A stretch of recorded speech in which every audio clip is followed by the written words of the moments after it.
Introduction to op-amps, why and how they are used in electronic circuits. Op-amp is an abbreviation for operational amplifier. Their purpose is to amplify a signal across its input terminals. It's an integrated circuit, but it's analog, not digital.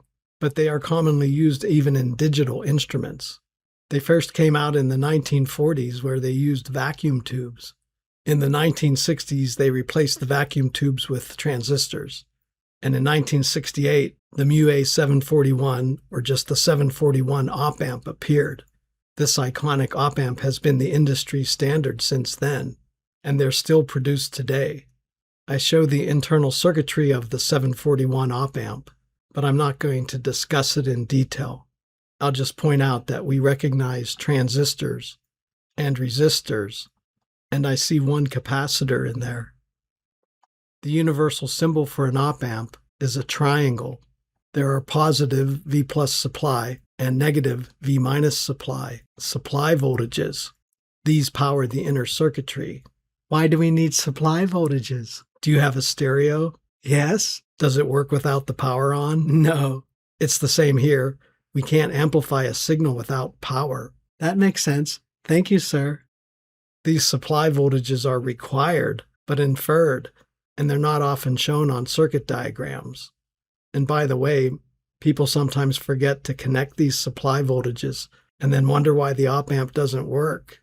Typical voltages are plus and minus 15 volts. Other common ones are plus or minus 10, plus or minus 12, etc. And they don't have to be symmetric. In some unusual situations, you might have something like plus 10 and 0, or plus 12 and 0. The signal inputs are labeled Vn and Vp.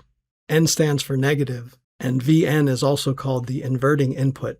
P stands for positive, and Vp is called the non-inverting input. The actual voltages Vn and Vp don't have to be positive or negative. The op-amp will still work. The amplified output voltage is Vo, and the fundamental equation for an op-amp is Vo equal little g times Vp minus Vn, where g is the open loop gain of the op-amp. Here's a standard 741 integrated circuit chip and its pin configuration. By convention, the notch identifies pin 1, and you count counterclockwise from there. Pins 1 and 5 are usually left open, but they can be used for fine voltage adjustment. Pin 8 is unused. Here's a picture of me holding a 741 chip so you can see the relative size. This chip is for one op-amp, but larger chips contain more than one, typically 2 or 4. We typically insert the chip between 2 sections of a breadboard. And here's a picture of my 741 chip installed on a breadboard. An ideal op-amp has infinite input impedance. Therefore, no current is drawn between the 2 inputs. So an ideal op-amp does not affect the input voltage difference. We say that it has no input loading. Real op-amps have large but finite input impedance. Thus, some current is drawn between the 2 inputs. So a real op-amp does slightly affect the input voltage difference. But typical input impedance is in the millions of ohms, so this effect is minimal. So we call it minimal input loading. An ideal op-amp has 0 output impedance, so we call this no output loading. In other words, the downstream circuit has no effect on Vo, and that's one of the key elements of op-amps, as we'll see later. A real op-amp has very low output impedance, on the order of a couple ohms, so the downstream circuit has some effect but very little on Vo. This is called minimal output loading. An ideal op-amp has infinite gain. For a real op-amp, little g is very large, typically 1 million or more. If you operate the op-amp as is, where there's no feedback loop, we call it an open loop configuration. So Vo is g times Vp minus Vn, our fundamental equation. Open loop configurations are rarely used, however, typically only when you're trying to amplify extremely small voltage differences. The main problem is saturation. This means that the output voltage clips at some maximum value, typically 1 or 2 volts below V supply, and the same with the negative voltages, 1 or 2 voltages above the supply voltage. Here's a quick example. Suppose G of an op-amp is 10 to the 6th. The supply voltages are plus and minus 15 volts, and this op-amp saturates at 13.3 volts, typically also at negative 13.3 volts on the negative side. Let's calculate the maximum VP that we can input without getting saturation. For simplicity, consider the case where Vn is grounded and Vp is a positive value. Here's the solution.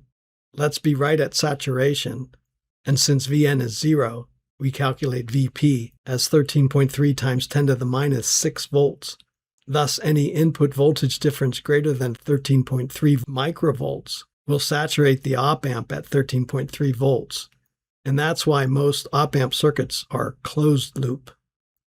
A closed loop configuration employs a feedback loop, and that way a larger voltage input difference can be applied without saturation. Note here that I no longer draw the supply voltages, but they must be connected as mentioned previously, otherwise this op-amp won't work. The feedback loop can be on either the inverting or non-inverting part of the op-amp. In this example, it's on the inverting input. You can see that VO is directly connected to Vn. Our op-amp equation is still valid, and often resistors are also included in these closed-loop configurations. Because of the high input impedance, we approximate closed-loop circuits as Vp approximately equal to Vn. So here, Vout is approximately equal to Vin. For a real op-amp, this isn't true, but the actual voltage difference is typically a few microvolts. If the op-amp were ideal, Vp would be exactly Vn, and Vout would be exactly Vin. If we repeat the same example as previously, but with this circuit, the maximum input voltage Vp can go all the way up to saturation, namely 13.3 volts. Anything higher than that will saturate. In summary, op-amp chips are used in both analog and digital circuits. Their purpose is to amplify an input voltage difference by open-loop gain G. For ideal op-amps, G is infinite, but for real op-amps, G is large, typically 1,000,000 or more. Ideal op-amps have infinite input impedance and 0 output impedance. Thus, voltages upstream and downstream of the op-amp are not affected at all by the rest of the circuit. Real op-amps have large input impedance and small output impedance. Op-amps are rarely used in the open-loop configuration because of saturation issues. Rather, they're most often used in closed-loop configurations, which are op-amp circuits with feedback loops. Various useful op-amp circuits will be discussed in upcoming video lessons. Thank you for watching this video. Please subscribe to my YouTube channel for more videos. 1, 2, 3. That's all there is to it.